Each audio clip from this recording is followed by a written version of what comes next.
ഇന്ന് വളരെ സന്തോഷമുള്ളൊരു ആഹ്ലാദ പ്രകടനം നടന്നു കേട്ടോ. എനിക്ക് വളരെ സന്തോഷം തോന്നി.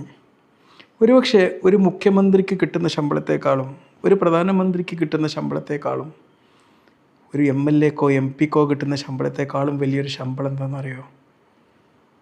അത് വീട്ടിലെ അമ്മമാർക്ക് ലഭിക്കുന്ന പെൻഷനാണ്.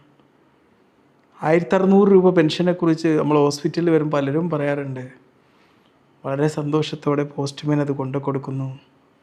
അതിൽ നിന്നൊരു 50 രൂപയൊക്കെ പോസ്റ്റ്മാന് കൊടുക്കും. സന്തോഷത്തോടെ ഒന്ന് ആലോചിച്ച് നോക്കണം. 50 രൂപയോ 100 രൂപയോ കൊടുക്കും. എന്നിട്ട് അന്നാണ് അവർ ആശുപത്രിയിലേക്ക് വളരെ സന്തോഷത്തോടെ കടന്നു വരിക. ഇവർക്കൊക്കെ ഫ്രീ ആയിട്ട് ചികിത്സിച്ചാലോ എന്നൊക്കെ മനസ്സ് തോന്നിപ്പോകാറുണ്ട്. പക്ഷെ ഞാൻ ശമ്പളത്തിന് നിൽക്കുന്ന ഒരാളായതുകൊണ്ട് ആ ശമ്പളത്തോട് കൂറ് കാണിക്കേണ്ടത് കൊണ്ട് ചിലപ്പം പറയാറുണ്ട്, നിങ്ങൾക്ക് ഗവൺമെൻറ് ഹോസ്പിറ്റലിൽ പോയി കാണിച്ചുകൂടെ എന്ന് പറയണമെന്ന് ചോദിക്കാറുണ്ട്. പക്ഷേ അവരെന്തോ ഒരു സന്തോഷത്തോടെ, എന്തോ ഒരു വിലപ്പെട്ട എന്തോ ഒന്ന് കിട്ടുക എന്നുള്ള സന്തോഷത്തോടെയാണ് പ്രൈവറ്റ് ഹോസ്പിറ്റലിലോട്ട് വരുന്നത്.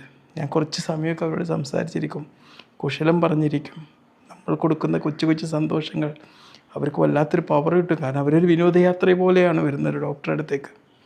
ആ പെൻഷൻ കിട്ടിയ ഒരു ദിവസം, എന്നിട്ട് ആ ഡോക്ടറെ അടുത്ത് അവർ സ്പെൻഡ് ചെയ്യുന്ന കുറച്ച് പണം അവിടെ ബാക്കിയാക്കിയിട്ട് ബാക്കിക്ക് റേഷൻ അരിയൊക്കെ ഉണ്ടാക്കി, റേഷൻ അരി കൊണ്ട് ചോറുണ്ടാക്കി അതിലേക്ക് വെറും കുറച്ച് ഉപ്പും മുളകും മാത്രം ചിത്രി കഴിക്കുന്ന അമ്മമാരെക്കുറിച്ചൊക്കെ നമുക്കറിയാം.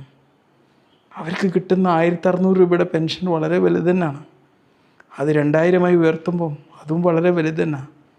അത് ഇതിലേറെ ഉയർത്തി 5000 10,000 ആക്കിയാൽ ഒരുപക്ഷെ ഒരു ജനപ്രതിനിധിക്ക് കൊടുക്കുന്നതിനേക്കാളും വലിയൊരു ശമ്പളം തന്നെയാണത്. എന്തായാലും ഗവൺമെൻറ് ഞാൻ നന്ദി പറയുകയാണ്. അതോടൊപ്പം ഇനിയും കൂട്ടാൻ ഗവൺമെൻറ് മുതൽ ശ്രദ്ധിക്കട്ടെ. ഗവൺമെൻറ്റുകൾക്ക് രാഷ്ട്രീയമല്ല, ഗവൺമെൻറ്റുകൾക്ക് രാഷ്ട്രീയത്തിൻ്റെ അടിസ്ഥാനം വെച്ച് പറയുന്നത് തെറ്റാണ്. രാഷ്ട്രീയ പാർട്ടികൾ ഗവൺമെൻറ്റിന് വേണ്ടിയിട്ടുള്ള ആൾക്കാർ റിക്രൂട്ട്മെൻറ്റ് ചെയ്യുന്ന ആൾക്കാർ മാത്രമാണ്. അവരുടെ രാഷ്ട്രീയമല്ല, ഇത് രാഷ്ട്രത്തിൻ്റെ കാര്യമാണ്, നമ്മുടെ ജനങ്ങളുടെ കാര്യമാണ്. ജനം രാജാവാണ്, രാജാക്കന്മാരുടെ കാര്യമാണ്.